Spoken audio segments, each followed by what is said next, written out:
എല്ലാവർക്കും നമസ്കാരം. അപ്പോൾ നമ്മൾ ഇന്ന് വേണ്ടിച്ചാൽ കൃഷി വെച്ചാൽ വിത്തറിഞ്ഞ് വള അറിഞ്ഞ് കൃഷി ചെയ്താൽ നമുക്ക് ഒക്കാണ്ടിയിൽ ഏത് കൃഷിയും നമുക്ക് വിത്തറിഞ്ഞ് വള അറിഞ്ഞ് കൃഷി ചെയ്യാം. ഉദാഹരണത്തിന് നിങ്ങളൊരു 5 കിലോ ഉള്ള ഒരു ചേന നിങ്ങൾക്ക് നടണമെന്ന് തോന്നി, വലിയ മുറിക്കാണ്ട്. അപ്പോൾ ആ വലിയ 5 കിലോ ഉള്ള ചേനക്ക് നിങ്ങൾ എന്ത് വേണോ അതിനനുസരിച്ചുള്ള വളയങ്ങൾ ചെയ്ത് കൊടുക്കണം. എന്നാലാണ് ആ 5 കിലോന് ഒപ്പിച്ചുള്ള ചേന നിങ്ങൾക്ക് വലിയതായി എടുക്കുവാനാവും. അല്ല അതിന് ദേശം വളം കുറഞ്ഞുവെങ്കിൽ അത് 1 കിലോനായിട്ട് മാറും. അപ്പോൾ ചെറിയ അന്നേരം നിങ്ങളൊരു ചെറിയ ചേന കുഴിച്ചിട്ടാൽ അതിന് നിങ്ങൾക്ക് വളം എത്തിരി ഇടുക, ദേശം ഇടുക, ബലിങ്ങനെ ഇടുക. അധികം ബലിങ്ങനെ ഇട്ടാൽ ഇതായി പോകും, അധികം അതിനും ഇടരുത്. അപ്പം വലിയ ചേനകൾ നമ്മൾ കുഴിച്ചിടും, അതിനനുസരിച്ചുള്ള വളങ്ങൾ ചെയ്തിട്ട് വരുമാനമാക്കി കൊണ്ടുവരണം. അപ്പോൾ നിങ്ങൾ വലിയ ചേനയും കുഴിച്ചിട്ട് നിങ്ങൾ ദേശം വളം ഇടുന്നെങ്കിൽ അത് 2 കിലോനായിട്ട് മാറും. അതുപോലെ തന്നെ അതിനുള്ള കുണ്ട് കുഴിക്കുമ്പോൾ നമ്മൾ ശ്രദ്ധിക്കണം. ഇതിപ്പോൾ ഒരു ചതുരത്തിലുള്ള കുണ്ട് കുഴിച്ചിട്ട് അതിൽ ഇത്തിര ഈ 5 കിലോ ഉള്ള ചേന ആ കുണ്ടിൽ നിൽക്കുവാൻ തക്കാനുള്ള ലെവലായിട്ട് നിൽക്കുവാൻ തക്കാനുള്ള ഒരു കുണ്ട് കുഴിച്ചതിൻ്റെ ശേഷം ചതുരത്തിലുള്ള ഇത്തിര പൊന്തി നിൽക്കണം.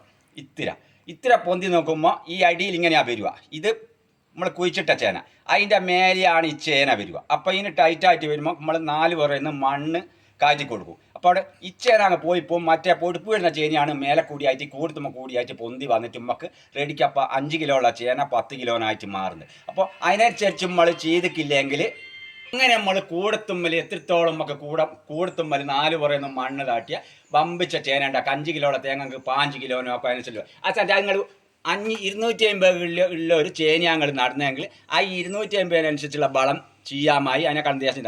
അതിന് നമ്മൾ ഓവറായിട്ട് ഇട്ടാൽ റിബേറ്റ് അപ്പോൾ അവിടെ പോയി അങ്ങനെ ആ വളം ഇട്ടതിനെ കൊണ്ട് കാര്യമില്ല. അപ്പോൾ അങ്ങനെ നമ്മൾ വളം ഇട്ടിട്ട് കൊണ്ടുവരണം. അപ്പോൾ അതാണ് നമ്മൾ ആദ്യം മനസ്സിലാക്കേണ്ടത്. നമുക്ക് വിത്തറിഞ്ഞ് വളം അറിഞ്ഞ് എല്ലാ കൃഷി അത് എല്ലാത്തിലും ബാധകമാണ്. ബായക്കും അങ്ങനെ തന്നെയാണ്. നമ്മൾ ബായ കൃഷി ചെയ്യുന്നെങ്കിൽ ചെറിയ ബായാങ്കിൽ നിങ്ങളിരിക്കുന്ന പാറ്റം ബസ് ചെല്ലിയാൾ ബായ അതിടരുത്. ദേശം ഒരു 100 ഗ്രാം ഇടുക, പിറ്റേത്തെ തുറക്കലിന് 200 ആക്കുക, 250 ആക്കുക. ഇങ്ങനെയാണ് കൃഷി. അത് എല്ലാ കൃഷി രീതിയിലുണ്ട്. ഏത് കൃഷി നമ്മൾ ഉണ്ടാക്കുന്നെങ്കിലും അങ്ങനെയാണ്.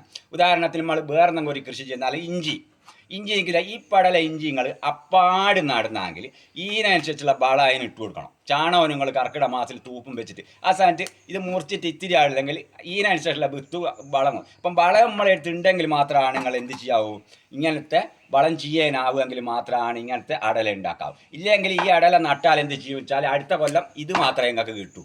ഇതങ്ങനെ റിവേറ്റായി പോകും. അപ്പോൾ അടങ്ങ് പോവും. ഇതിനനുസരിച്ചുള്ള വളങ്ങൾ ചെയ്യണം. അപ്പോൾ എന്ത് സംഗതി അങ്ങനെയാണ്. അപ്പോൾ അങ്ങനെ ചെയ്തിട്ട് നമ്മൾ കൃഷി ഏരിയ മുന്നോട്ട് കൊണ്ടുപോയാൽ മാത്രമേ നമുക്ക് വെക്കൂ. അപ്പോൾ വളം അറിഞ്ഞ് എല്ലാവരും കൃഷി ചെയ്യുക, വിത്തറിഞ്ഞും കൃഷി ചെയ്തിട്ട് ആ കൃഷി മേഖല നല്ലോണം വമ്പിച്ച ഒരു ആദായമാക്കി എടുക്കാം. നമുക്ക് വിത്തിൻ്റെ രീതികളനുസരിച്ചാണ് നമ്മൾ നട്ടിട്ട് നമുക്ക് വരുമാനങ്ങൾ ഉണ്ടാക്കുന്നു. ഞാൻ നേഴ്സറിയിൽ അധികം വിത്ത് ഇനിയിപ്പോൾ നമ്മളൊരു പച്ചമുളക് പാകുന്നെങ്കിൽ ഇതുണ്ടെങ്കിൽ അധികം വിത്തുകൾ നമ്മൾ കണ്ടോ കണ്ടങ്ങൾ അതൊക്കെ നമ്മൾ പാകി റെഡിയാക്കിയിട്ട് നേഴ്സറിയിലേക്ക് നേഴ്സറി വിശേഷങ്ങളും ഇതിൽ നമുക്ക് പങ്കുവെക്കാം. അപ്പോൾ നേഴ്സറി വെച്ചാൽ ഓരോരോ വിത്തും നമ്മൾ അധികം ആത്താത്ത വിത്തുകൾ ഉണ്ടാവും. പച്ചമുളക് നടുമ്പോൾ നമ്മൾ അധികം ആത്തറ്. അപ്പോൾ ഇതിൻ്റെ മേലെ ഇട്ടതിന് ശേഷം വളപ്പൊടി ഇട്ടിട്ട് ഒന്ന് ഇങ്ങനെ ആക്കുക ചെയ്യാം.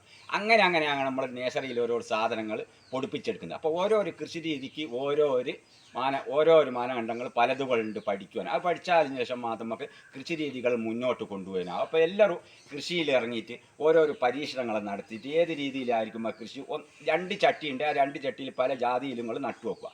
നട്ടിട്ട് ഏതാണോ നിങ്ങൾക്ക് കൂടുതൽ അങ്ങനെ ആ പരീക്ഷണം നടത്തുക. അപ്പോൾ 3 ചട്ടിയിൽ നട്ടിട്ടുണ്ട്, 2 ചട്ടിയിൽ മരിച്ചു നടുക, 2 ചട്ടിയിൽ നിങ്ങളെ അഭിപ്രായത്തിനനുസരിച്ച് നടുക. എന്നിട്ട് ഏതാണോ കൂടുതൽ അപ്പോൾ അങ്ങനെയുള്ള പരീക്ഷണങ്ങൾ നടത്തി കുറച്ച് പരാജയപ്പെടും. അതാ പറഞ്ഞാൽ കുറച്ച് പരാജയപ്പെടുമ്പോൾ ഏത് കൃഷി രീതികളും ഇപ്പം ബാക്കി നമുക്ക് അടുത്ത് പറഞ്ഞുതരാം. അപ്പോൾ ഇങ്ങനെയെല്ലാം തന്നെയാണ് നമ്മൾ കൃഷി രീതി കൊണ്ടുപോയ വിജയ% ഉറപ്പ്. അതുപോലെ കൊക്കോക്കായി കൂടുതൽ ഉണ്ടാണെങ്കിൽ നിങ്ങൾക്ക് ഒരു വിദ്യ ഉണ്ട്. എന്താ വിദ്യ? കൊക്കോ മരം നമുക്ക് 1.5 കൊല്ലം കൊണ്ട് കയക്കുക. നമുക്ക് നല്ല ഒരു പരിപാടി ഉണ്ട്. ജൈവവളം ഉപയോഗിച്ചിട്ട് 1.5 കൊല്ലം കൊണ്ട് കായ് ഫലം കൂട്ടാനും അത് ഒരു 2 കൊല്ലമാകുമ്പോൾ നമ്മൾ അതിൻ്റെ പടർന്ന് കൂടുന്ന സംഗതിയൊക്കെ വെട്ടിക്കൊടുത്ത് 4 പുറയും കൊമ്പാക്കി എടുത്തിട്ട് മോളിൽ നിന്ന് സൂര്യപ്രകാശം മോളിൽ നിന്നോട്ട് അടിക്കുക. മോളെപ്പാകം കട്ടിങ് ചെയ്തിട്ട് ചോട്ടിലേക്ക് സൂര്യപ്രകാശം അടുപ്പിച്ചിട്ട് അങ്ങനെയുള്ള പരിപാടി ആക്കിയിട്ട് കായ് ഫലം കൊമ്പുമ്പോൾ കൂടുതലുണ്ടാവും. അപ്പം കൃഷി രീതികൾ നമുക്ക് ഒരുപാട് പഠിക്കുകയുണ്ട്. അപ്പോൾ എല്ലാവരും എന്ത് ചെയ്യുക, പരീക്ഷണം നടത്തി കൃഷി രീതിയിൽ മുന്നേറ്റം നടത്തി ഓരോരോ പഞ്ചായത്ത് ഏരിയകളിൽ മുന്നോട്ട് നടത്തി നമുക്ക് പോയാൽ മാത്രമേ നമുക്ക് നല്ല വരുമാനം കണ്ടെത്തുവാനാവും. ഓക്കെ.